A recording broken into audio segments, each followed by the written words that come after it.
sitting that one out this year with E3 though. Oh man, it was looking like a rat race out there, boy. Oh my god.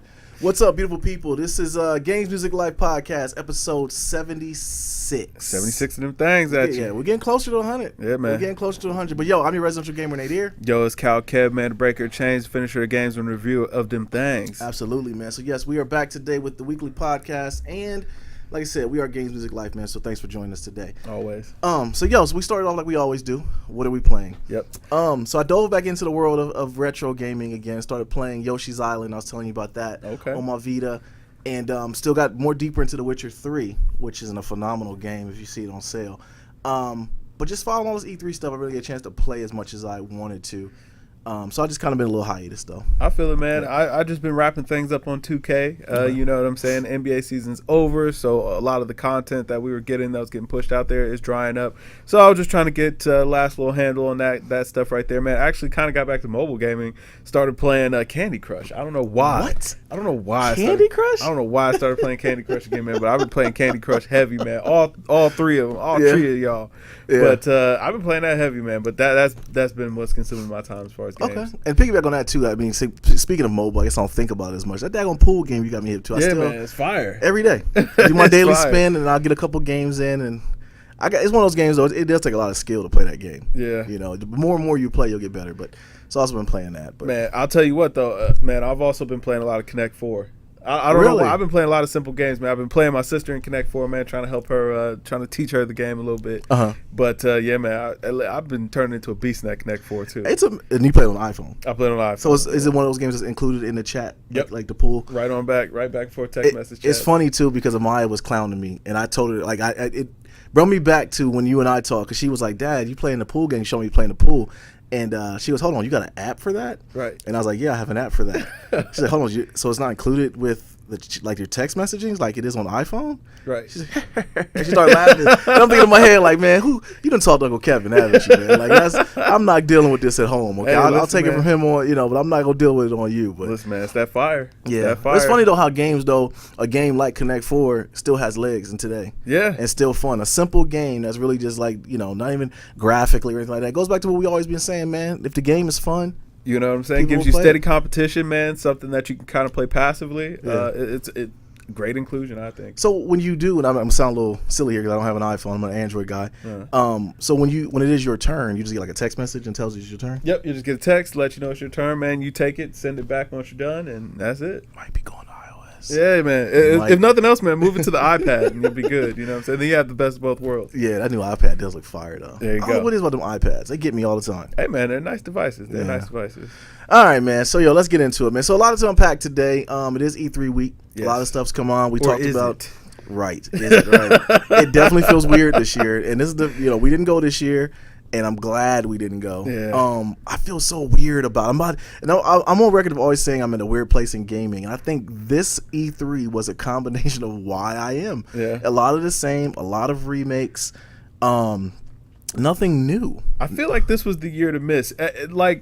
It didn't feel like, I asked you guys, I wonder what people are actually doing there, because it's like you're not really getting to demo any new hardware. Maybe they might have some PCs spec'd out to the same. Have you seen any of the pictures or any videos from it? I saw the one that you sent, man, where it's looking like a Black Friday sale. Oh my God, listen, It's a zoo, man. I looked at it's like standing room only. It was before the last 2 years, like last year was different. It was kind of packed last year. The year before, you could roam a little bit. You stand in line, it might be an hour to wait if it's for a big title. But last year was the first year they had Zelda that you could play. And that was like a 3-4 hour wait if you wanted to play that. Jay, you soldier, you stood in line for that. I was definitely not doing that. Right. But to piggyback that, though, if you did stand in line, the t-shirts that you got from that line was selling for like $150. Yeah. See, I would just hawk the t-shirt. That was probably over with this year. They was like, no swag this year. I think they definitely, because, man, I looked at the pictures and the videos this year, and it's like sardines. Everyone's in there packed, because this is the first year they opened up to the public. That's sick. And me and my elitist ways, I couldn't be amongst the common folks. So. I noticed a lot of people were saying that they weren't going to attend this year, and everybody just kind of sat out. A lot of even the major outlets were like, not a real reason. It really hasn't been a lot of footage, man. Everyone's just all the footage I've seen on YouTube has been from the actual press conferences,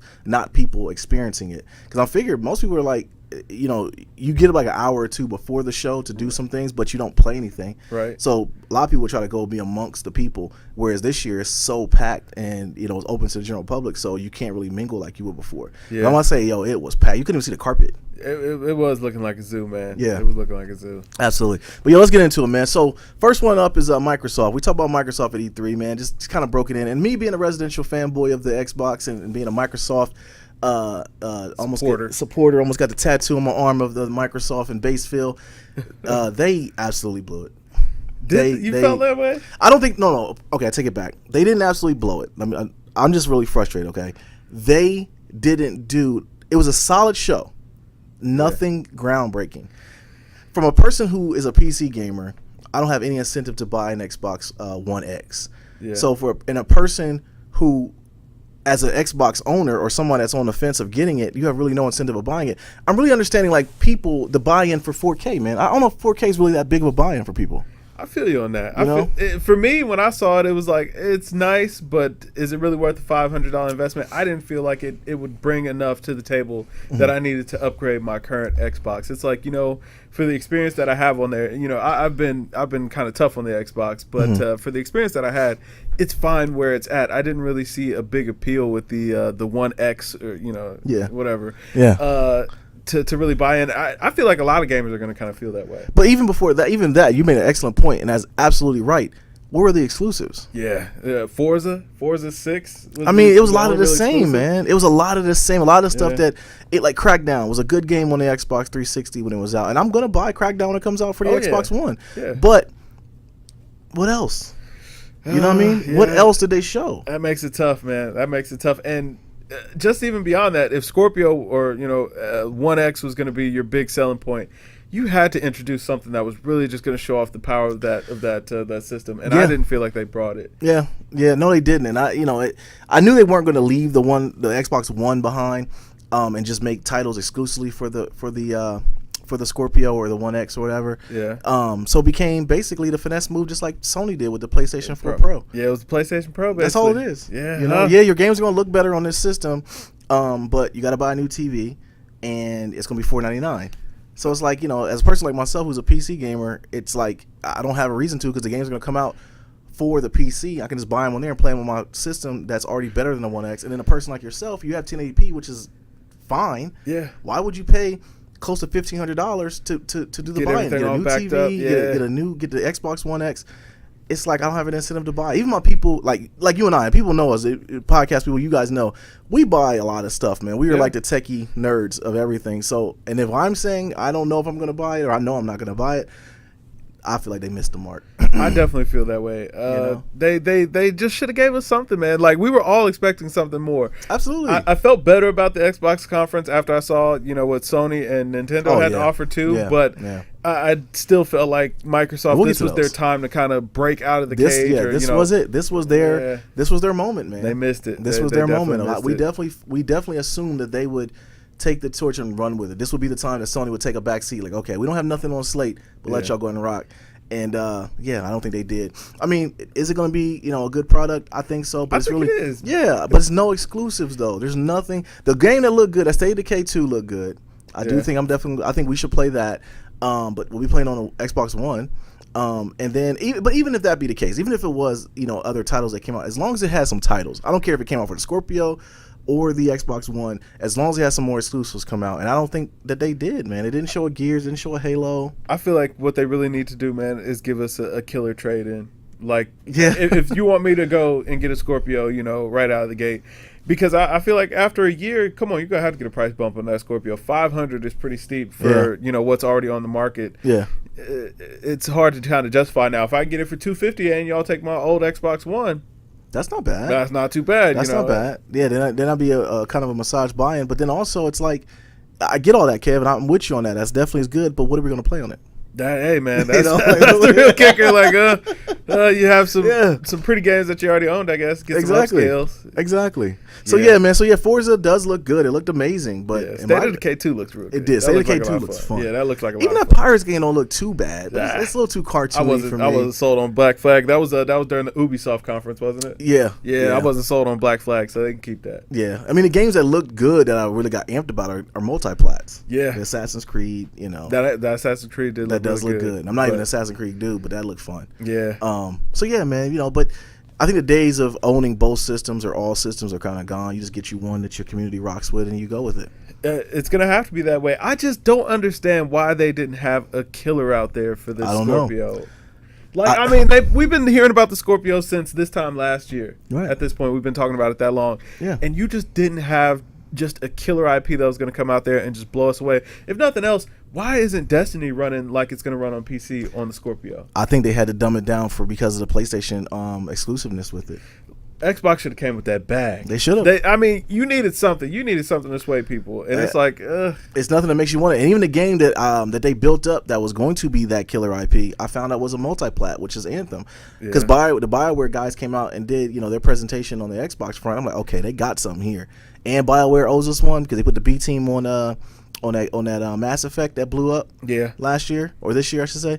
So I'm thinking like, okay, this is it. We got it, Anthem. Then they showed it and it looked amazing. I'm still not sold on it though because of BioWare. You cut me deep with that last Mass Effect. But then they come to find out it's a multi-plat and it's gonna be on PC. It's done, man. I'm not going to play it on anything with a PC. Yeah, especially with you already having your rig together. It's man. You have absolutely no incentive to make that move. None. But I knew going in I already had a Scorpio equivalent equipment. I knew I had something better, but I was still more excited about the games. The One X wasn't really even on my radar. It was more about the exclusive titles were coming. Yeah. And then when Sony came out and just blew me out of the way with their exclusives, but their presentation was weird, but we'll get to that one. Yeah. So yeah, other than that, man, Microsoft, Forza was announced. Let's see, Crackdown 3 is coming November 7th. Like I said, people are going to probably play it as long as they stick to I'm looking forward to it. Absolutely. As long as they stick to the Crackdown 1, because Crackdown 2 is one we don't talk about. And then, some OG Xbox games will be backwards compatible. That was awful. Why did you include that? Like, who has any OG Xbox games that they want to play? That has nothing to do with people wanting to play Crimson Skies, man. People have been clamoring for that for that one and Psychonauts is like the cult following of games, and people love them. But my thing is when you play them, man, they look bad. Yeah. They look awful. Once you get it, you'll be like, listen, this was a mistake. I didn't actually want this. Right. What they actually want is an HD remastered version. Yeah. So, I don't know. I'm kind of done with those two. Yeah. All right, man. Let's move on to Sony. So, new Uncharted DLC was announced. They had DLC for Horizon Zero Dawn. I called that. Yep. Let's see. God of War coming early 2018. I thought it was going to be 2017. That's what I was hoping, but whatever. Yeah. That Shadow of Colossus HD remake. It looked dope, but then it goes back to just being another remake. Whatever. I didn't even think everybody was saying that was like the big surprise. Absolutely, but that's another one of them cult following games, man. That was one of those games that came out on the original PlayStation, and people loved it. What was it, PlayStation 2? PlayStation 2. And people loved it, but didn't appreciate it till later in time. See, I never played it, so I don't know. Yeah. See, if you looked it up, you think it was pretty dope, but you just graphically it was pretty good. Yeah. The new Spider-Man game looked amazing. It did. I look forward to that. Yeah. Also reports that Sony has more coming, held back content for E3 because they got their conference coming out later this year. I forget what it's called, but they have a conference that they have by themselves. They're going to announce some stuff. The thing about Sony's press conference that was weird to me was it just felt dry.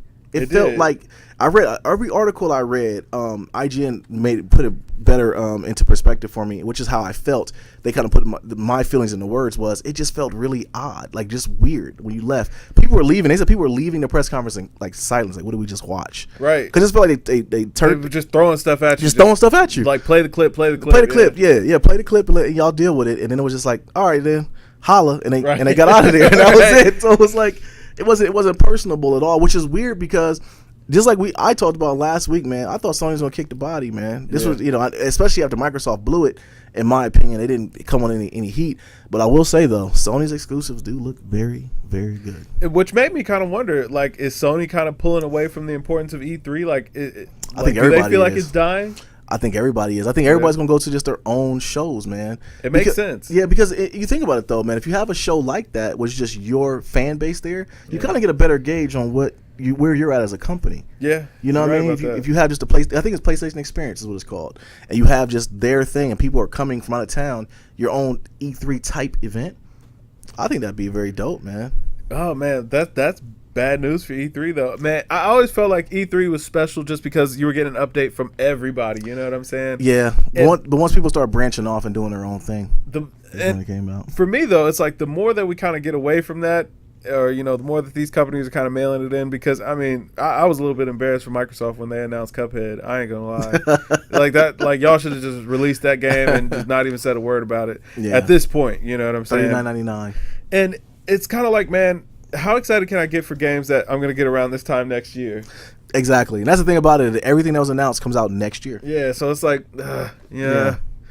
For what's coming up, I'm happy about that. I mean, we get Crash Bandicoot in like a week. Yeah. But I'm not about to buy that. Right. You know what I'm saying? But I'm glad it's coming out, I guess. Especially around now, because E3 is around the deadest time in video games and sports and everything. So nothing comes out now. Yeah. It picks back up around the fall. So I just expect them to be exciting. And it was like PlayStation, they had good games, I guess, coming up, but there was nothing exciting about what they're bringing out. It's like, all right, yeah, we got some games, man, and God of War is coming like we've been promising you guys for a long time now. New Uncharted was a little bit of a surprise, but everybody kind of knew it was coming already. What did they skip out on that we thought was going to be out there? Last of Us 2. Yeah, Last of Us 2, man. We didn't get anything on that. Nothing. We heard nothing on it. That was weird. No Red Dead news. What I thought was going to be a big year for them to push as far as the PlayStation VR. Yes. Like, I felt like they kind of crapped the bed. Man, I couldn't wait for that to end faster. Yeah. The VR portion of it, because like none of it looked good. Yeah. The thing about it is with VR is like the graphics that you can present in that unit are horrible. It's not good. It's not gonna be as good as your TV. So it's not like it's gonna be the same thing you see on your TV. You see in those glasses. Right. And if they did that, those glasses would be way more expensive. And that's what it's weird. I don't think VR is gonna make it because of that. I mean, it doesn't really feel like they got a lot of faith in it. Nah, not at all. I mean, Microsoft didn't say anything about it, and HoloLens isn't really even for video games anyway. So, right. But no, I think VR is pretty much done. The Sony conference, like I said, but the exclusives were good. That zombie game looked amazing to me, man. You kind of like a bounty hunter within the zombie area. Like, that looked fire to me. And then that Detroit Almost Human. That looked pretty good. It looked okay. But they didn't say if that was exclusive or not. Yeah. So I think it is. I think it is going to be. Is it? But it looked like it's not even really a video game. It's more turn-based. See, I'm up and down with that. Like, I played a game where it was like a movie, an interactive movie, and for me that wasn't an enjoyable experience. Yeah. It's like where you might get a little cutscene to play, and then I'm watching 10, 15, 20 minutes of cutscene from there. Yeah. That wasn't really an enjoyable experience for me. That's why. What was the game that we were talking about? Oh, what Jay brung up. Yeah. I forget the name of it, but I'm like, I've been asking for a title that was something different, and I do feel like on that front they at least they're trying, trying to get something different out there. But it was almost like we were you have to have 4 people to watch an interactive movie, and I guess that could be kind of cool. Your choices coming to it, and everybody has a role to play or whatever. But when do you really see yourself, having 4 people that you're just going to be like, all right, let's sit around on our phone and let's all play this game. Something like that can exist, a space that can exist in. What's that? And if anyone makes this game, I want some credit for this, is like Law and Order. Just have a game that's episodic where it comes out, just not map packs, like packs of it comes out, and you and your mate or whoever, you just actually make the choices and you try to figure out a murder. Or I don't know. Let's kind of figure out in that space. That would be kind of cool. LA Noire was a good game that did that. It was, but I mean, even that was only for one person. Yeah. Like making it multiplayer, making it more of a social game. That's where I feel like it's going to kind of run into a brick wall, because it's like, hey, if I'm kicking it with my friends, I don't want to be not talking to them and having to focus on playing this game. Yeah. Or like if we're going to be playing it, I would at least like us to be kind of playing in a co-op kind of fashion where we can talk about it or whatever. But this seems like it's really going to be content driven or story driven, to where it's like I have to be watching and then I'm making decisions, so it takes away the social aspect, even though I'm supposed to do it socially. Yeah, but it goes back to what we were saying too about like with Connect 4, man, as far as if it's a good game people will play it. Remember Clue was a fun game, and it was the same scenarios pretty much over and over, who did what, where, and how. And I think that if they could kind of reinvent that wheel and with that core of it, it could be something dope. But video games are in a weird place, man. It's all about remakes and sequels and prequels, and nothing really groundbreaking is ever. You know what though? dropping. I thought about that too, and I think it's like movies. Like, you know what I'm saying? We get a lot of remakes of movies, but it's like, hey, once you get a proven formula that works, why not? If it's entertaining, people will play it or people will watch it. But with movies, I mean, like the big movies that are doing well are the movies that are like based off comic books, which are old stuff too. Old stories just being retold, updated. So I mean, it makes perfect sense why people want to play those old games again. Yeah, and they're just running out of ideas. You know. Yeah, something. Yeah. Okay, so the last one we talked about was E3. Was Nintendo. Yeah. So Nintendo came with their Treehouse event. They don't have a press conference, so they just had a Treehouse event, and so they announced, Mario Odyssey is releasing on October 27th. Metroid Prime 4 is in development. Pokemon RPG is on the way. And there's a new Yoshi and a new Kirby game coming, and also Rocket League. So, at least they're giving us the first-party titles. Yeah. I will say that. Nintendo, Nintendo pulls Nintendo. I think they actually might have had the best conference. You think so? Yeah, man. I mean, their conference was all of what, like 20, 30 minutes? But you know what, though? They're like, hey, this is what it is. Yeah. But you knew what you're going to get in Xenoblades 2. But they're moving away from a lot of the ports, which I like that they're doing for the Switch. Well, which I do think came off kind of very gimmicky. Was you're releasing Skyrim, but you're gonna let Link be in it? Like I didn't like that. Man. I didn't like. I thought that was cheesy. That was. But I mean, I guess they had to kind of try to find a way to add some new flair to it or whatever. So I get it, but yeah. I don't know. It's like an old game is an old game. Absolutely. I can't get so excited for an old I don't game. want to play Skyrim. I'm not going to buy it. I still don't have a reason to buy a Switch until 2018. I mean, they expected us to wait to play an old game. That's kind of weird itself. And then beyond that, it was just like, I was happy to see Mario coming out sooner rather than later. That looked pretty cool. The DLC for Zelda it looked all right, I guess. And I mean, I don't know. Like, what else is there? I felt like they really needed to have a killer E3. Nobody did. I mean, I will say, like, them saying that, me saying they had the best conference out of the three is like arguing the tallest midget in the group. Yeah. Okay? Because I think all three of the companies, I just think, like you said, man, I think people are mailing it on E3. But it was like, man, you already had hardware in the wild that, is still a fairly new experience, and you didn't have much out for it. Like, you really needed to lay it on heavy to move these units. And I didn't feel like Nintendo really did that. No, they didn't. I mean, not to 2018. Yeah. Because everything that we talked about doesn't come out to 2018. I mean, the best they give us was Pokemon RPG in development. In development, right. Like, I mean, it was kind of like a cliff note when they were, saying all the new stuff that was coming to Pokken, a couple of new levels or whatever. And then they're like, hey, we got a Pokemon RPG coming eventually. Yeah. You know what I'm saying? Like, you need a little bit more. Absolutely, man. I think eventually I'm going to want one, but not now. Yeah, like I said, man, I think around that price drop time, come at the end of the summer next year for that Switch, I think that it's a good time to buy it right around there. Yeah. All right, man. So there it is. GE3 in a nutshell is dry. Yeah. And I think even the way the footage is being captured, they haven't been much out there, man. Kind of felt like a cash grab. It does. Yeah. It does, and that's the thing. It went from a trade event to something that was special to kind of like, it's like jump the shark now. Yeah. And now when they release it to the public, I think that was their last ditch effort to get every last penny they could get out of it. they feel they hear it in the wind. Absolutely. So all right, man. So let's get into these finals, man. All right. So the finals are over. The Warriors win. You're seeing the picture down there. KD is holding the trophy. He was MVP. So Warriors 1 in 5. LeBron James is the first player to average a triple-double in the finals. Okay, go ahead, get on your soapbox, man. Let's go. Go ahead, get your soapbox. Talk about this, man. Go ahead, talk about it. All right. So, I mean, first, Warriors winning 5. That was kind of what I expected the whole time. So that really was a big surprise. That wasn't a big surprise to me. I figured that LeBron could at least get you one. All right. You know what I'm saying? And what was weird was he kind of didn't get you that one. It was Kevin Love playing really well and Kyrie playing like, you know what I'm saying, off the charts. I think Kyrie had 40 that game for Game 4. But I don't know. It was like it never at any point felt like the Cavs were a good match for Golden State for the exact reason of that guy on the screen. Kevin Durant was just a different animal in this series. There was nothing that they could do to kind of counteract him. The only way that they got out of Game 4 was that they kept Steph from scoring. Clay was really inconsistent through the whole playoffs. I felt like Draymond.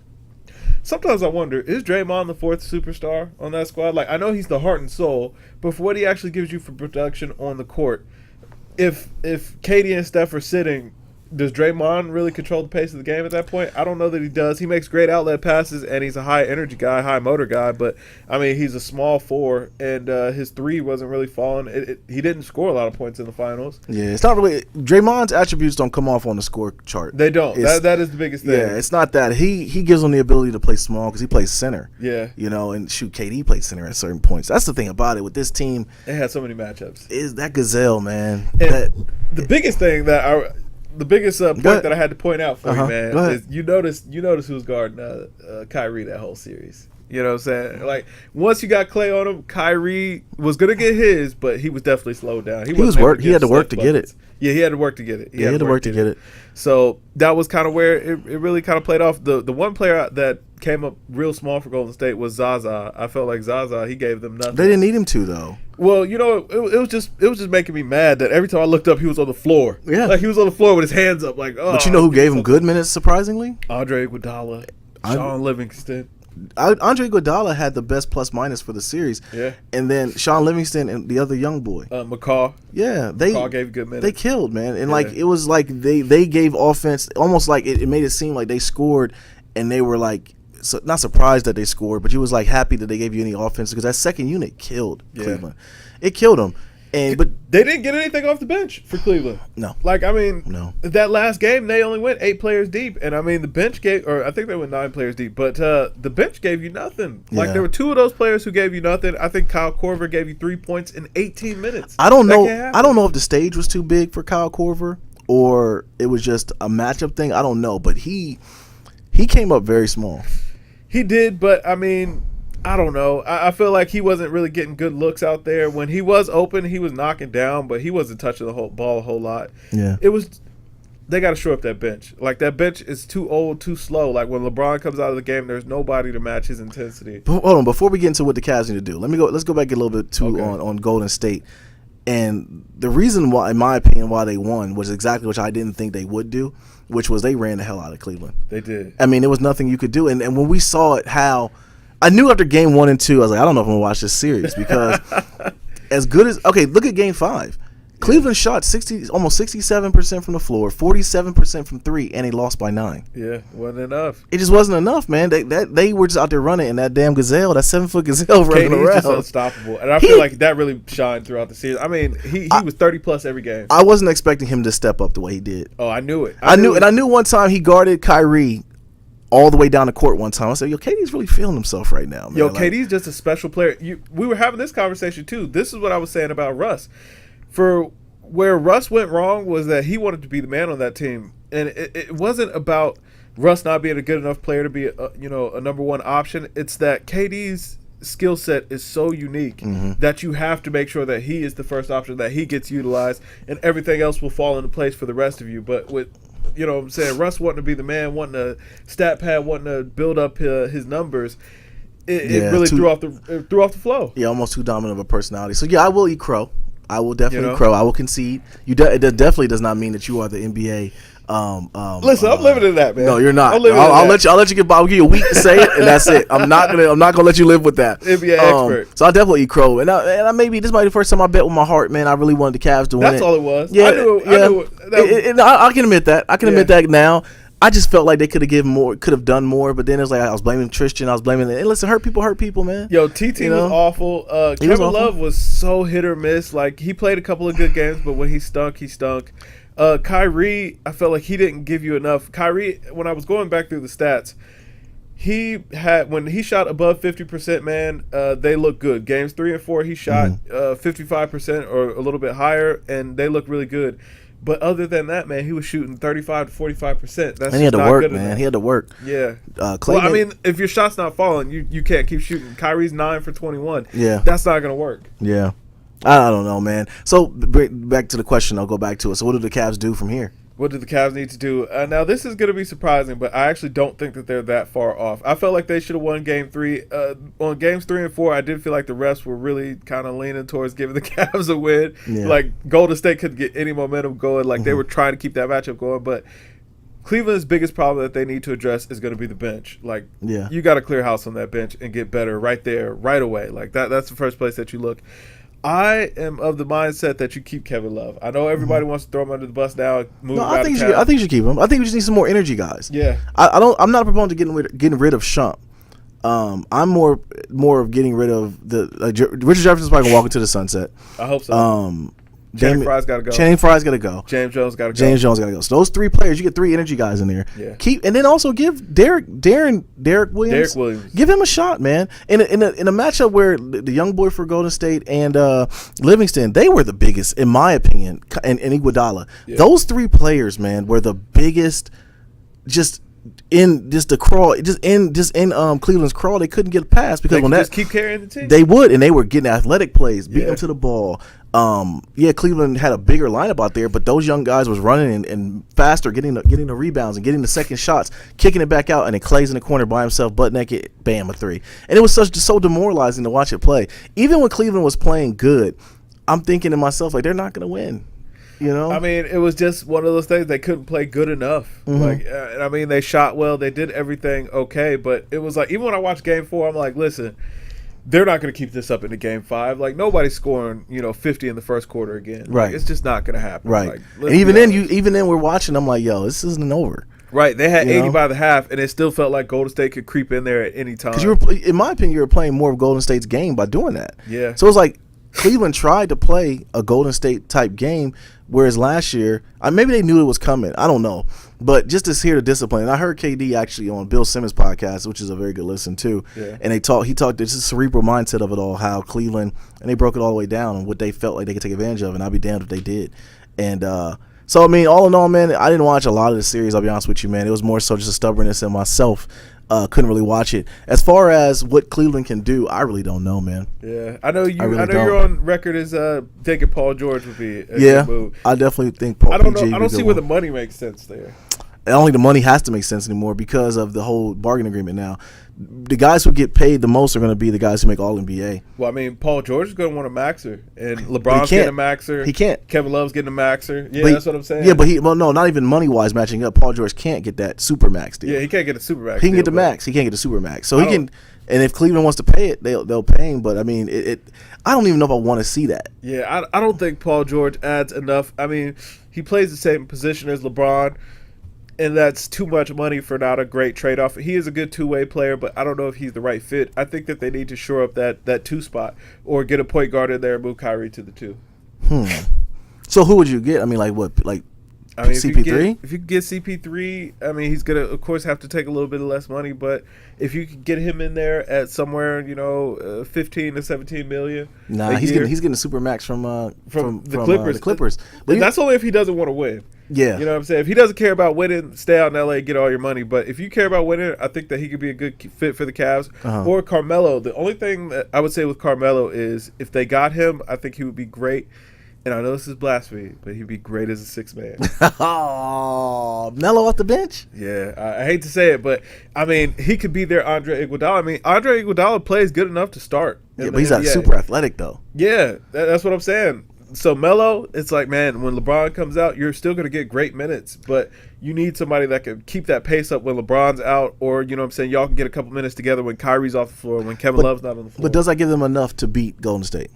I think so. I mean, you still have to shore up the rest of those spots on that bench, get some young guys in there with some good legs that can run around, and I think that could be pretty good. I think picking up Rudy Gay could be a good option to get him on the cheap, coming off an Achilles tear. Another guy that when LeBron goes out, Kyrie's in there, got to, control. Kyrie's, of course, going to be the one, but he's got another guy that he can kick to that can create offense. And I think that that's really what they need to look for because Kevin Love can't create his own shot. Kyrie can create his own shot, but if he's the only player on the floor, you know what I'm saying, he's the number one target. That makes it pretty hard for him to do anything. Yeah. They can't play ISO ball. They can't. They can't play ISO ball. Because one thing I'm watching when I watch Golden State is, I mean, that's a fine old machine. They're moving the ball around. They're looking like they're having super fun. Yeah. They don't really care who gets 30 a night. They're just out there playing. They just want to win. They just want to win. That's what it comes down to. Yeah. That's what it comes down to. And I think that's what KD saw. I think people, we want to blame Russ. And I do think a part of it does go to Russ. But I think more importantly, man, KD saw how much them guys were having fun. Man. He saw how much the ball moved. And if you really look at KD's game, he's just being way more efficient. It's not like he's chucking up 25 shots a night. He might get 16, 17 shots. But if he's hitting 10 of those, he's doing great. I mean, I think he was at 55% for the series, averaging 35 points a game. Like, he's out there, he's taking very, very high efficient shots out there. Yeah. And the rest of those guys can too. As long as you get two of those players that are clicking, it doesn't matter if Clay is, 2 for 11 or whatever. It's like, hey, whatever. That's the thing though, Clay. And I said it too, man. Clay was the one that worried me the most. Wild card. He's a wild card because he gets super fish grease hot. Yeah. And he starts hitting shots, but KD was so efficient during this whole finals. Man. And what Clay was giving them was all of the defensive end. Like he pretty much locked Kyrie out. Yep. Or those, like I said, those energy plays where they kick the ball out and he's in the corner by himself hitting the three. That's exactly what it was. So yeah, Cleveland ran to a buzzsaw. One thing that Cleveland will have next year, they'll have that bad taste in their mouth. Yeah. So hopefully they'll be tooled up, ready to play and get out there. Because we're probably gonna see these same two teams again next year. I think we'll see these teams for a while, but Cleveland definitely needs to get one more player. It doesn't have to be a super, a superstar that comes out there, but they need somebody that can at least be consistent. Like I said, man, you look at that bench is awful. Yeah. That's the thing. That was the thing. You had when LeBron, like you said, when LeBron left, fourth quarter, he was gassed. Yeah. Every game, fourth quarter, he was gassed. And then you get some of those younger energy guys that get out there and give you just good minutes like that. It'll give you a chance to keep LeBron on the bench longer. Just give you that boost, keep you in those games. Absolutely. So I definitely think Cleveland will be okay. I think, like you said, just get younger on the bench. Yeah. So, yeah, man. All right. So finals are over. It's officially the dark season of everything right now because there's nothing going on sports-wise. But other than that, so far as the finals, though, are the 17 Warriors the best team of all time? No, I don't believe that. You don't think so? No. I mean, how could they not be? No. I think that they might be the best team all time. I mean, I'll put it to you like this. When the Cavs lost, I honestly didn't feel like this was a knock on LeBron's legacy because that team was just so good. I don't think so. Like, I expected him to lose. And for the way that he played, it's like, he gave you everything. He didn't slack a minute. Yeah, he has nothing to prove. I came in expecting you to lose. You lost. Yeah. But you did exactly what I thought you would be able to do. I didn't feel like the guys around you were good enough to compete. Yeah. Well, okay, put it like this. So when you ask a question like that, then we have to compare the teams that we believe are better or the best teams, right? Yep. And the things that made those teams being better, whether it be, I'll even say the Pistons during that run, their run, and also the Bulls. And the Lakers. And the Lakers from the 80s. When those older teams played, it was a much more physical sport. You had the hand checking rule. You had no layup rule in the playoffs. So you had, Michael Jordan get over the hump. He literally had to go put on muscle to get past those guys. He did. You know what I mean? Because they beat him up. So if you take that Warriors team and put them in that era, then I don't think they would even come up against the Bulls because they would just be hackfest, man. They would. See, I don't think that we've seen a team that could shoot the ball as good as Golden State ever. Like, I don't think that we've ever seen anything. No, like we that haven't. At this point. We haven't. So it depends on how the refereeing would be. Like I said, if we take that team, the Warriors, put them in the 80s time, they'd have a rough time. I still think they might still come out on top. But if you took that older team, put them in today's game, then they would get cooked. Because think so? I don't know. I'm ready to say that they might be the best team ever. The Warriors? Yeah. Like, do you think they'll be able to keep that cast together? It feels like they'll be able to. Because Clay's already came out. KD already said he's going to take a pay cut. Yeah. Clay's already like, listen, I'm happy. I don't care if my stats are low. I think we could be a dynasty. Yeah, of course. It's a sacrifice for the team. Yeah, it's all about being part of a team, man. You sacrifice things for the greater good of the team. Yeah. KD's already going to take $4 million less, so that way they can pay everybody. Because this is a year for Steph to get paid. That's it. He only has to give up $4 million. Bro, like this is the crazy part about it is, Harrison Barnes walked. Yep. Right. Harrison Barnes made 22 mil this season. KD made 26. Wow. So do you pay an extra $4 million to for pay KD? Exactly. Of course, it's a no-brainer. You know what I mean? And they're already saying KD because he can opt out, which he's gonna do because he wants to keep that power, and he's gonna take $4 million less so that Steph can get the super max. Hey, that's what's up. And keep it moving. I honestly see this team winning for the foreseeable future unless Cleveland just does something amazing. I mean, LeBron's only getting older. Yeah. And that's one thing I will say, though, man, and it's rough to even admit it, is like, as good as LeBron played, his game is becoming old man status, which basically is bully ball. Yeah. And it was a little bit of finesse, whereas early in his career is more finesse. And maybe it's a more efficient game. Yeah. Because he had a great 3-point season, too. He did. He knocked the ball. He was good in every category. LeBron was good. He didn't come up missing. Yeah. It was just the team. It was, like you said, you don't take nothing away from him for losing this series. It was just Golden State was just a complete monster, and that damn 7-foot gazelle was out there running around. Next 4 or 5 years, man, like the league's gonna be on notice for Golden State. Yeah, it just kind of is what it is right now. Yeah, hopefully everyone comes back hungry next year with the Cavs, and they get younger, like you said. So the GM got to go to work. He got to work it out. You got to work it out. You got to go to work, and you got to tool it together. And I'm not saying even the Paul George aspect. I'm just kind of a quick fix. I'm just saying. I mean, he's the free agent or the coming up. I don't even think that's even what he should do. I think it's more so maybe build in house, get some young guys in there, and give them a shot to play. That's how I feel. I feel like you need those like you know who would be really good. I think a guy like Lou Will. Coming off the bench, somebody that could just give you buckets. Yeah, he's a volume shooter. Yeah, but somebody like you said, somebody can get their own shot. But it's more so on the defensive end. It's more of a discipline thing too. And they got to get whatever team they get. They got to start going to lunch together. They got to start having movie nights together. And that's the thing with Golden State, man. It's a family, man. Yeah. That's the biggest part. And they was just the logistics behind everything was just a fine oiled machine. It wasn't the fast breaking stuff like you said. It was more like when they got into their sets. And they really would just move the ball around. Ball found the best shot. Exactly. And then if you don't box out, you have those energy guys getting the rebounds and start all over again. You know how just taxing that is mentally? Yeah. To just think you're playing good defense and then you're just locked in, and then eventually it was just like boom, second shot, third shot, then boom, a three. Yeah. And Steph is shooting a three and walking away and kicking his feet in the air and pumping his chest, and you want to just strangle him. Yeah. I want to do it through the TV. So I can only imagine what these guys are doing on the court. Yeah. So Cavs got something, man. That game Absolutely. 4, they were on fire. But Absolutely. You can't expect to play that hot. No. Like I said, even in Game 5, though, Kev, they shot 60-something% from the floor, 49% from 3, and still lost by 9. They just got too comfortable, man. They went from up 8 to down 17. Yeah, that's like listen. But you know what? Not even a grind. We're talking about like a 5 or 7 minute span. Yeah, but they needed to be calling timeouts, man. Once they were getting, pulled off one, they just kept it on the floor, just kept on running. I'm like, nah. Yeah. Once you're down, 17, you need to blow whatever you're doing up and just start over right there. Yeah, and KD must have heard me ranting about him, man, because I call him a beta because he guarded LeBron. Man, listen, KD, his skill set, man, was able to shine because he didn't have to do too much anywhere. Yeah. It was like, hey, listen, if he had to have a taxi play on defense, it didn't matter if he didn't get back so quick because guess what, man? It was at least 2 guys down there that could score already. Yeah. So Draymond's position and all that, though, he's intricate. He's heart and soul. He's heart and soul of the team. You need that. You definitely need that. So, all right, man. So that's all I got to say about the finals, man. I eat crow. Kev was right. I was wrong. Yeah. I went with my heart on this one, and I definitely basketball expert. You know what I'm I'll give you one more week to say this, and I'm definitely not. Yeah, let me enjoy it. Yeah, I'll let you enjoy that now, man. All right, man. Only thing I got to enjoy in the finals. So NBA draft is coming. Yeah. Did you see the Foot Locker commercial today? I did, man. Oh, that was hilarious. That was hilarious. Yeah. So rumors that the Lakers won't take Lonzo. Came to work out, out of shape. Yeah. I don't buy it. I think it's smokescreen. Yeah, absolutely. If you don't take this boy in LA, I mean, not even talking about the money aspect, just the winning. I don't think that he's going to be bad. I think he's going to be good for the league. I think he's going to be a good player. I do too. I just think my boy Sean. Shout out to Sean. He is a Laker fan. He doesn't want him at all. He does not buy. He's not sold on a shot.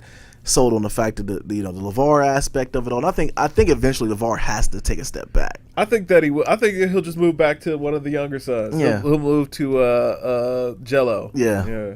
Well, shoot, the younger one's only gonna be one at the crib because the Jello's going to UCLA. Yeah, that's what I'm saying. So he'll just focus all his attention back to UCLA. Yeah. Put his energy there. Absolutely. But yeah, so they're taking him, right? I think so. Absolutely. I mean, his game is too much like Magic for Magic to pass on him. You know what I'm saying? Like Magic could really take him under his wing, teach him how to play at an NBA level, and you know what I'm saying, be sweet as a facilitator. You don't see that too much anymore. So yeah. I think that he'll be good, especially with the Lakers, even though they're such a young team. I don't see them not taking him. The thing that hurt Lonzo the worst was when he got the game against Kentucky because Fox and Monk ate him up, and he came up small in that game. But who was he playing with? Like that's what the biggest push for him is that you're not going to expect him to come in there and be the guy that just scores up all the points and wins all the games. Like bring him in to make all the rest of that team better. Yeah. He can get guys the right shots. He can put guys in position. He can make it happen for everybody else. But he's not going to be like a player where you just put the franchise on his back and it's like, go out there and get us 40. I don't think that he does that. Right. Right. Nah, that's not his game. Yeah, that's not his game. That's not his game at all. I think. But yeah, just keep the camera from out of LeVar's face too. But in LA, they won't. But it's not going to happen. They're going to take him. Lonzo Ball will be in a Laker uniform. Trust and believe, man. Oh, absolutely. All right, man. So huger news that just got announced before we actually started the podcast today was Mayweather and McGregor is set for August 26th. It'll be fun, man. That's soon. Yeah. That's very soon. You know what that just tells me? Floyd feels like this could be quick work. He barely got to do anything. This is a boxing match, right? Yeah. Oh, yeah. Come on, man. He ain't got to really do nothing. Seriously, though. I mean, I get it, and people are really amped about this. Oh, yeah. So they've done their part as far as hyping it up. I think that speaks to how weak boxing is right now. Very, like, very people weak. are just happy to see Floyd go out here and make a big deal of it again. You know? Yeah, I don't think it's really boxing because there are some good boxers. I think we just gave up on it. The heavyweight division not being good is never good for boxing. It's not exciting. No, it's not exciting. You don't hear about it. Yeah, but I think it's more so to Floyd. The polarizing person that he is. Yeah. People either want to see him win or see him lose, and I think people are going to tune in regardless. So they're both going to make a ton of money off of it. McGregor needs it. I don't think McGregor makes a ton of money off of it. No, heck no. Floyd's about to make a big old bag. But a lot of those UFC dudes get fleeced on their deals. Though. Yeah. You know, that was the whole thing with Ronda Rousey because she was the one who was making a lot of money and was good for the sport because she was a female. And then when she got Snow Angel, it was a wrap, man. Yeah. That was it for her. MMA's been a little bit quiet too. So it has. You know, I think this is good on all fronts for everybody. I think MMA was kind of like Jordan releases, man. It's one every weekend. And it kind of took the allure off of it. And like the champions, like it changes hands so much right now. It's like, man, you need those dominant people in the sport to make it a lot of fun or make it interesting. It's like now McGregor is kind of the biggest thing running out there, and you know they're still trying to figure out a place if Ronda Rousey even belongs there anymore. Yeah. But who else is really making any noise? A lot of the old stars that made it big are kind of aging out at this point. So yeah, they're at a weird spot, and John Jones can't get right. So right, he stay on the drugs. I mean, shoot, Ronda Rousey had the game in choke, man. She was winning so much and so much of a polarizing figure that we actually thought she was good looking. And they're talking about she can beat Floyd. Yeah, stop it, girl. Right. Yeah, get out of here. But she's a hell of an athlete, though. Absolutely. But she has a lull right now, man. Everything. Serena's pregnant. She ain't. I mean, ain't nothing to root for now, man. Ain't nothing going on, man. Blackout period. All right, man. So, the Summer Jam was on, and that came, and I heard it was good as far as a good for New York thing that came out. But more importantly, the biggest story from it all was the Nicki Minaj and Remy Ma beef is back on. Yeah. Remy puts her on Summer Jam screen, so she brought out Young M.A., all the female artists. She's Queen Latifah, MC Lyte, Queen B, Lil' Kim. Yeah, and they all came out, and then she performed. That sounds like the Flabby and Sick parade. It was, but the Young and May one was pretty. I'm surprised. But the one Cardi would even associate herself with these exactly. People. The one that was when the crowd went crazy was Cardi B, which is surprising. Yeah, but absolutely. I mean, I don't know. Summer Jam felt kind of cheap. I mean, if Fat Joe and Remy were like the headliners, it's like, oh, that's a bad show. Yeah, So to me, it seemed like they just like New Yorkers sick of Nicki Minaj, man. Are they? You know what? For me, Remy Ma putting Nicki up on the Summer Jam screen, that kind of cheapened the moment for me because you remember back in the day getting put up on that Summer Jam screen, that was a big deal. Yeah, but that's when the stars was in it. Yeah, that was when Jay put Prodigy up there, man. It was like, wow. Yeah, it's really over for this guy. You know what I'm saying? Yeah. 50 out there getting his beef on out there, man. Nas doing big Summer Jam sets. Yeah, it's like Remy Ma rekindling an already dead beef. It just felt like it made the moment cheap. She came off like a one-trick pony almost. Yeah, that's the only thing she could fall back on. But I don't know. I mean, I think it's like Young and May needed the look. Yeah, she did. I mean, what'd she do? 15 times. It's over for her, man. It's not and really much. Singles, man. It's pretty much done with that. Yeah, so I think it was. Does Nicki has to respond though? Does she? Yeah. I mean, she can't go silent again. You remember Remy Ma put out a second disc. Yeah, it was awful. Yeah, it was awful.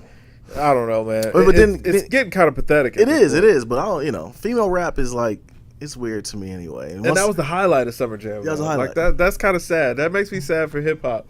That's the best that Summer Jam could do was a Fat Joe, Remy Ma with a sheather. Hey man, that's pretty poor, man. New York fell off. Yeah, I don't know. Yeah, that hurts me. That hurts me a little bit. Yeah, I had to go seek the information because it wasn't anything that stood out to me. Nah, it was like, I mean, I felt like everybody kind of saw it was like, Yeah. Oh well. Yeah. All right, man. So the XXL freshman list was released. Yeah. And I don't know anybody on it.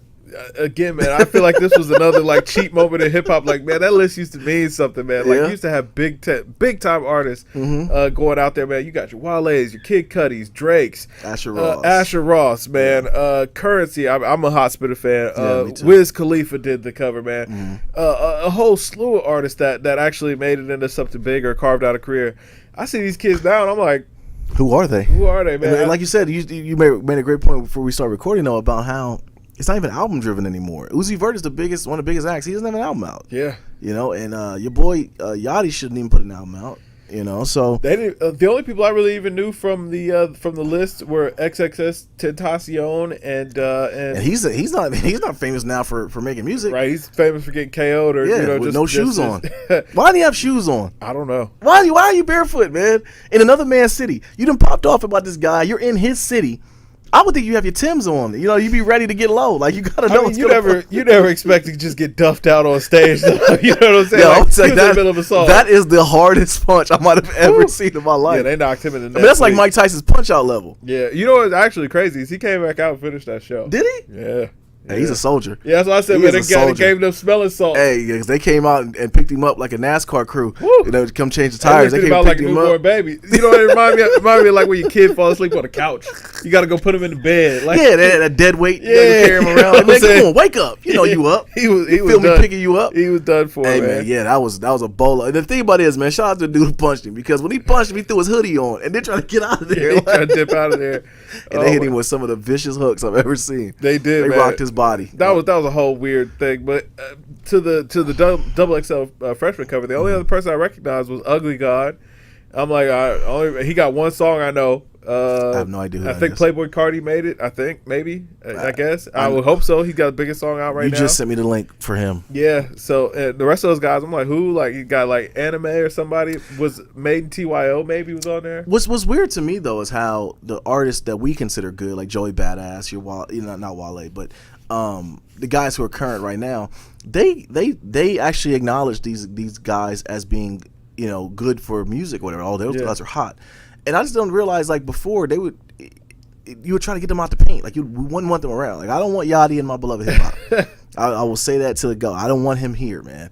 The XXX dude, it's like the way they move is just really weird to me. I like the inclusion. now that rap has. I do like that these artists, they get along, they work together, they collaborate. I think that Raph song is dope. I mean, you know what I'm saying? When Quavo goes off and then Uzi Vert comes in, man. I think Playboy Cardi's on that song. Frank Ocean at the end, just completely like what? Well, that's one though. That's one track. Like, what other tracks can we really pinpoint as far as being good? Because that track was good. They don't come to me off the top of my head, but I do.